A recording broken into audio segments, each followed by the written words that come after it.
Live mula sa GMA Network Center, 20 taon nang nakatutok. 24 oras. Magandang gabi po, Luzon, Visayas at Mindanao. Kakatanggap lang muna namin ng balitang ito, inirekomenda ng Quad Committee ng Kamara na nag-iimbestiga sa Pogo at extrajudicial killings ang paghahain ng reklamo kaugnay sa crimes against humanity laban kay dating Pangulong Rodrigo Duterte. Dawit din sa asunto sina Senador Bato de la Rosa, Senador Bongo, dalawang dating hepe ng PNP at iba pang personalidad. Ang kabuang balita, ihahatid namin maya-maya lamang. Matapos ang 15 taong pangungulila, luha na ng kasiyahan ang bumuhos sa pamilya Veloso. Sa pagbabalik bansa ni Mary Jane, ang Pilipinang hinatulan ng bitay noon sa Indonesia. Sa airport pa lang, mataas na ang emosyon ng mga kaanak, lalo nang idiretso si Mary Jane sa correctional nang hindi nila nayayakap. Kaya lalong masidhi ang damdamin nila sa reunion. Nakatutok si Joseph Moro. Pagkakita kay Mary Jane Veloso, napatakbo na sa pananabik ang bunso niyang si Mark Darrell. Na 1 taong gulang lamang na makulong ang ina sa Indonesia noong 2010. At sa sandaling yun, naramdaman niya at ng kuyang si Mark Daniel ang yakap ng isang ina. Habang tinatawag siya ng mga kapatid, walang patid ang yakapan na magkakaanak dito sa Correctional Institution for Women sa Mandaluyong. Kaya nga nang humarap na si Mary Jane sa media,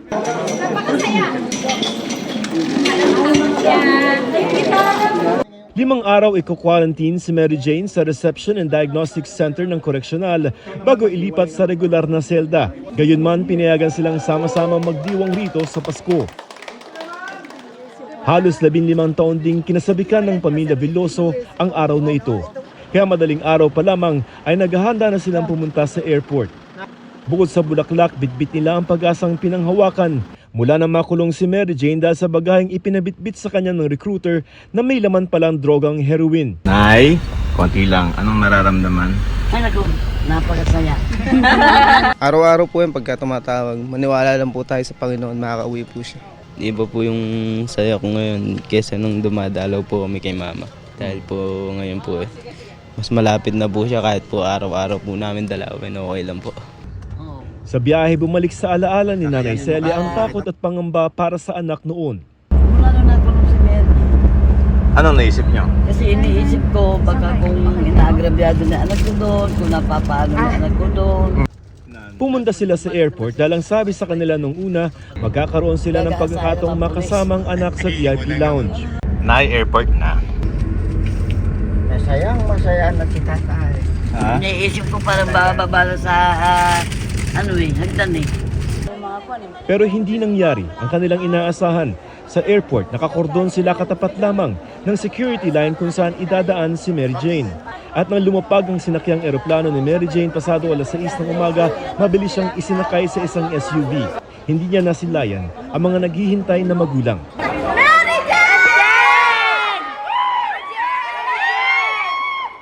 Na walang nagawa kundi tanawin ng kanyang convoy habang bitbit ang bulaklak para sa anak. Masakit po loob ko at di ginawa nilang kriminal yung aking anak. Ano naman po kasalanan? Bakit di nila pinakita sa amin? Gusto po namin maakap siya.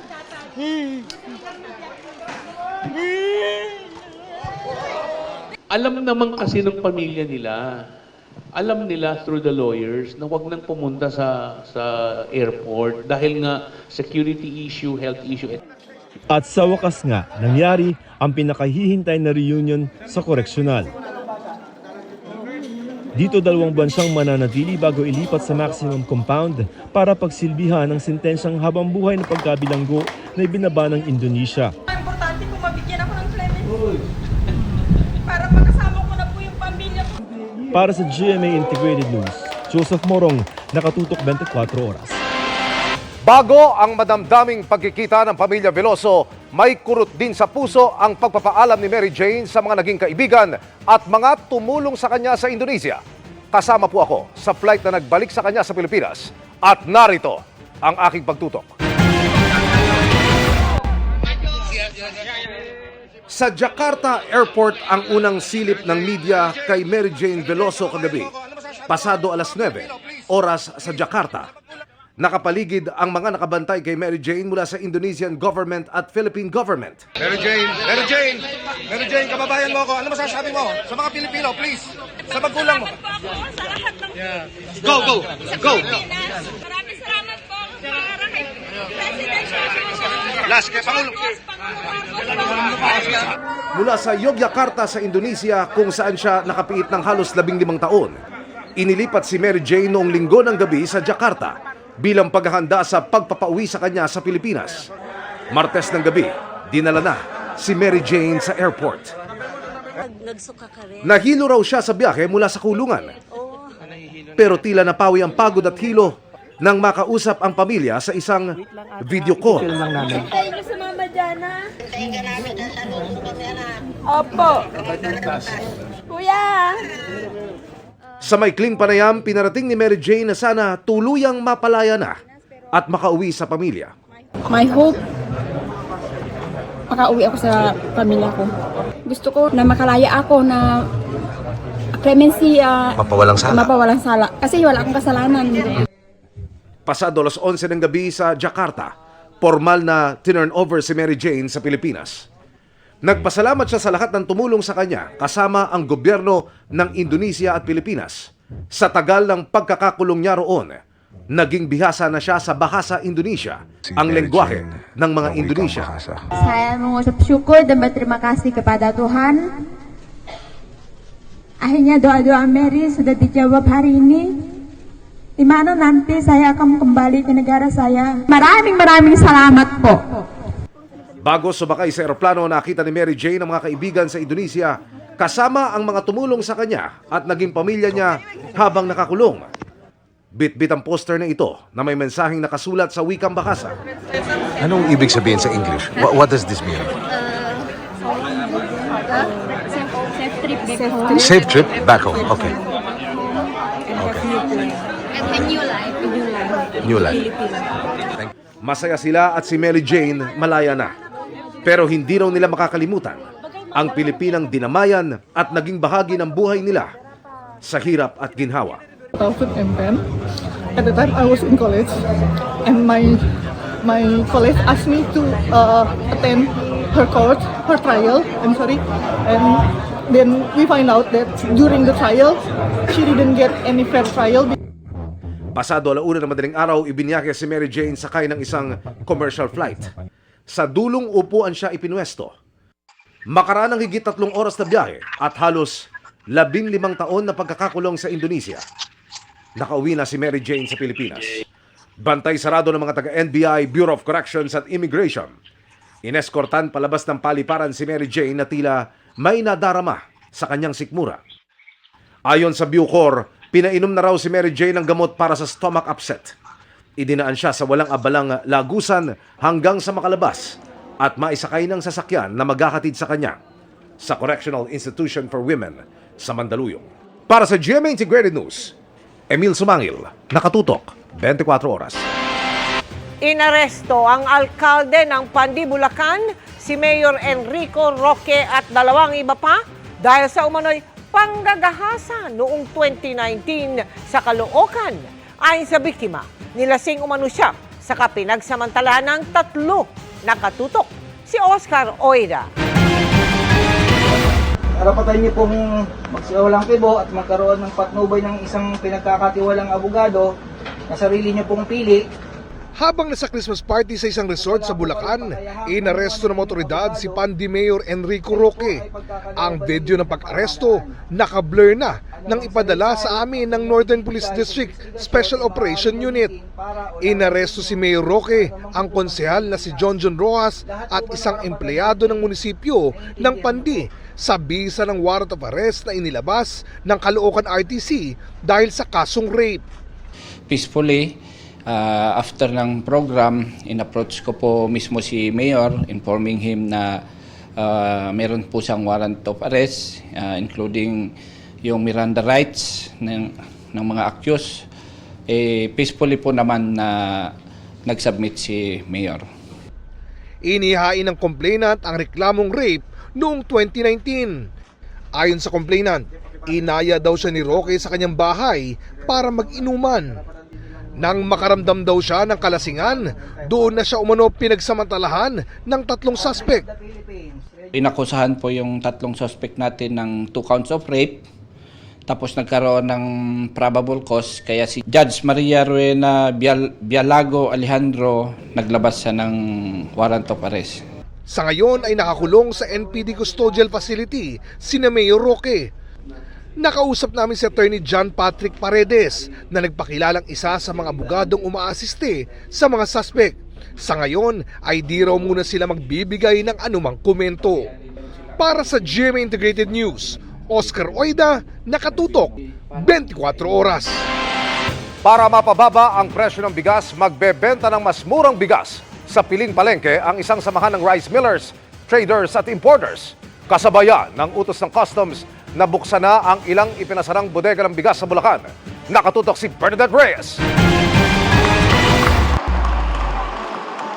Magkahalong iyak, saya at palakpakan ng mga millers, traders at importers nang i-anunsyo ng Bureau of Customs na bubuksan na ang mga bodega na pinasara kamakailan sa Bulacan. Kaugnay ito ng ginagawang investigasyon sa mataas na presyo ng bigas, pati ang aligasyon ng smuggling. Binigyan ng BOC ng 15 araw ang 9 na pinasarang bodega para makapagsumite ng mga dokumento. Naghahanap po kami ng proof of payment of duties. In the meantime, since kailangan na ng bansa natin yung supply, murang supply ng bigas, bubuksan natin at sabi ko, imo-monitor ko na lang po yung labas ng magas galing sa bodega nila. Sa dialogue kanina sa pagitan ng mga millers, traders at importers at pamahalaan, paulit-ulit na sinabi ng mga millers na hindi sa kanila nagmumula ang mataas na presyo ng bigas. Kasi ang problema natin, it's a national problem. Mahal po ang bigas kahit saan tayo pumunta. Sino ang pumapatong? Will you tell us, retailer ba ang kumikita na malaki? Hindi ko po alam kung ano po ang costing ng mga retailer, kung bakit sila mataas mag-retail. Kaya kami po, pababaan talaga kami ng presyo rito kasi magmumukha kang kawawa, walang bibili sa'yo kung mahal. Pinasusumite ng Department of Agriculture ang kumpletong listahan ng mga wholesaler at retailers na bumibili sa mga millers para pag-aralan kung sino ang nagbebenta ng mataas na presyo. Para naman makatulong sa pagpapababa ng presyo ng bigas, tutulong raw ang samahan ng mga millers, traders at importers na magbenta ng murang bigas sa mga piling palengke kung mataas ang presyo.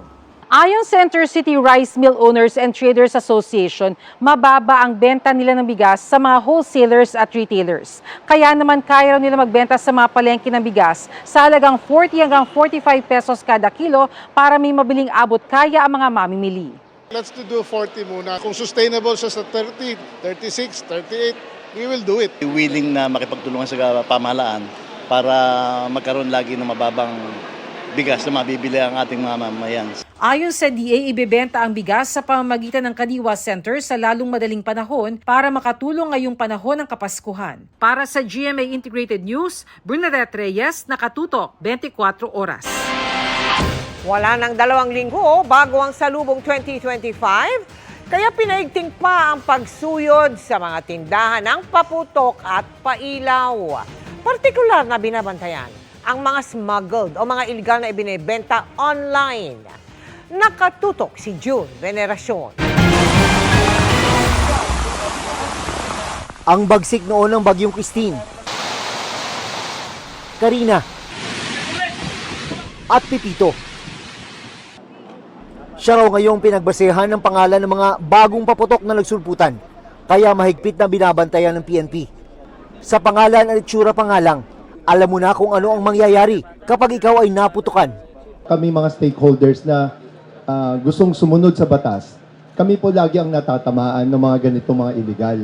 Kaya naman nang mag-inspeksyon ng hepe ng PNP sa ilang tindahan ng paputok sa Bocaue, Bulacan. Inilapit ng mga local manufacturers ang problema ng bentahan ng ipinagbabawal na paputok sa mga social media platform.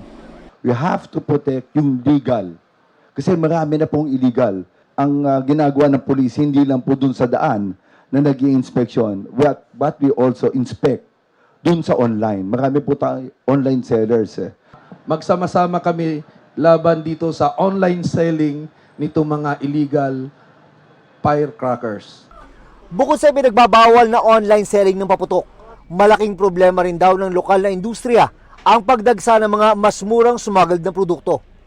Ito raw ang dahilan kaya napilitang ibaba ng 30% ang presyo ng mga lokal na pailaw at paputok. Sa kabila ng mga hamong kinakaharap ng industriya, maski papano nakakahinga raw ng maluwag ngayon ang mga nagtitinda, dealer at manufacturer ng paputok. Dahil pagpasok ng Disyembre, tumaas daw ng 20% ang kanilang kita kung ikukumpara nung mga nakaraang taon. Kung bibili, sabi ng Department of Trade and Industry, kailangang suriin ang label ng produkto. Tiyaking merong Philippine Standard Mark at iba pang impormasyon gaya ng license number ng manufacturer. Huwag po kayong bibili ng mga produkto pailaw man o paputok na walang kumpletong label o kumpletong impormasyon. Pag sa online galing po ang isang paninda, you don't know how safe it is. Kasi po yung quality po niya, hindi naman po nasuri yon ng DTI. Para sa GMA Integrated News, June Veneracion, Nakatutok, 24 Oras. Happy midweek, chikahan mga kapuso! Happiness sa pamamagitan ng sayawan at kantahan, ang early Christmas gift ng ilang Sparkle Stars sa mga taga-Capiz at Pangasinan. May report si Zen Kilantang Sasa ng GMA Regional TV. Hindi lang mayaman sa masasarap na seafood, kilala rin ang Capiz sa shells na itinuturing na yaman ng dagat. Perfect nga yang gawing palamuti. Kaya di pinalampas ng Kapuso artists na bumisita sa probinsya. Ang pagsilip sa proseso ng paggawa sa lampshades, chandeliers at iba pang produkto gamit ang Capiz shells. Tinuruan din silang gumawa ng lighted paroles. Matapos ang fun activity, nakiselebrate din sila sa Paskwa Sang Maragtaz Capiz Christmas Festival 2024 kasama mga Capiznon sa Kapuso Fiesta na ginanap sa Capiz Gymnasium sa Rojas City. Unang nagpakilig sa girls, si Sparkle artist Sean Besagas na may pag-game pa. Kilig din ang dala ni Sparkle artist Prince Carlos. Nangharana rin si Sangre Kelvin Miranda at Angel Garjan. Siyempre, ang kumumpleto sa gabi ng mga Capiznon, si Teresita ng Pulang Araw, Sanya Lopez. Ang init talaga ng pagtanggap nila sa akin dito sa Capiz, kaya maraming salamat po sa uulitin.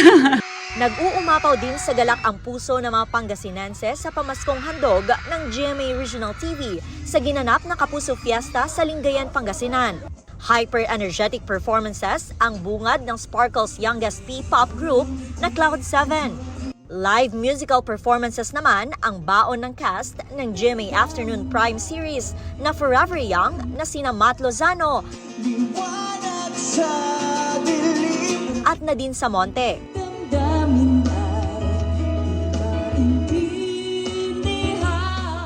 Back-to-back powerful song numbers naman ang pasabog ng Queen Dom Divas na sina Marian Osabel at Hannah Priscillas.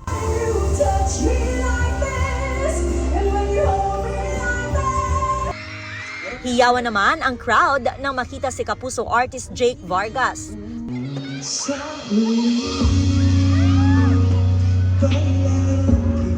At Dion Ignacio. Dagdag saya rin sa palabas si Sparkle artist Kaloy Tingkongko na host ng Kapuso Fiesta. And because it's the Yuletide season, ang ipinagpapasalamat ng Kapuso at Sparkle artists, Siyempre, dumating sa akin ng Forever Young. Siyempre yung projects na binigay ng GMA. Marami man challenge, pero nakaya ko naman siya and hindi pa rin ako pinabayaan ni Lord. Lahat ng blessings na natanggap ko. Mula sa GMA Regional TV at GMA Integrated News, Zen Kilantang Sasa, Nakatutok, 24 Oras.